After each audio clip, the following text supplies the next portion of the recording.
Hi, welcome to Physical Science. This is 2.1 on calculating momentum. First of all, let's look at the application.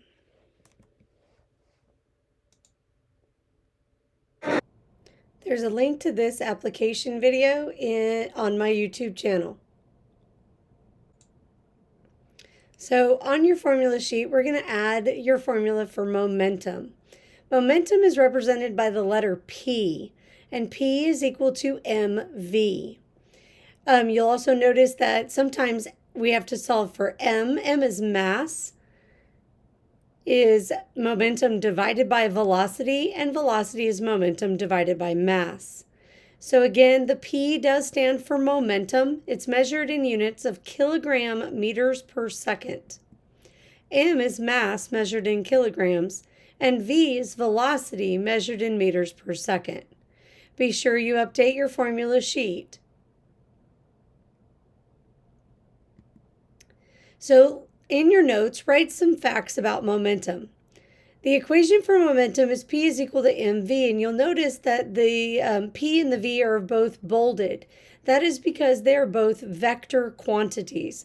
They have a size and a direction. Velocity and momentum must point in the same direction. And the SI, or the metric unit for momentum, is a kilogram meter per second. It doesn't have a special name like newtons. Momentum is a conserved quantity, and we're actually going to do that in a later lesson. A net force is required to change a body's momentum, and momentum is directly proportional to both mass and speed.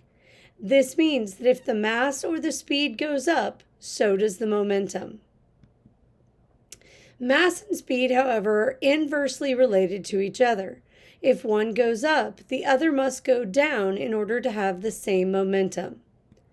And something that is big and slow could actually have the same momentum as something small and fast. Here's another application. There's a link to this application video on my YouTube channel. So here's what you're going to do to find momentum. You're going to be given an object that's got a mass and a velocity. In order to find the momentum, P is equal to m times v. 10 times 3 is going to be 30 kilogram meters per second to the right.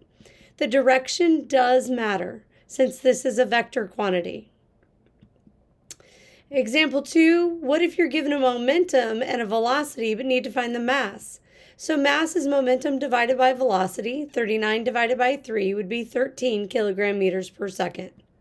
And finally, what if you know the mass and the momentum but not the velocity? Velocity is momentum divided by mass. 105 divided by 15 is 7 meters per second to the right. Thanks for watching.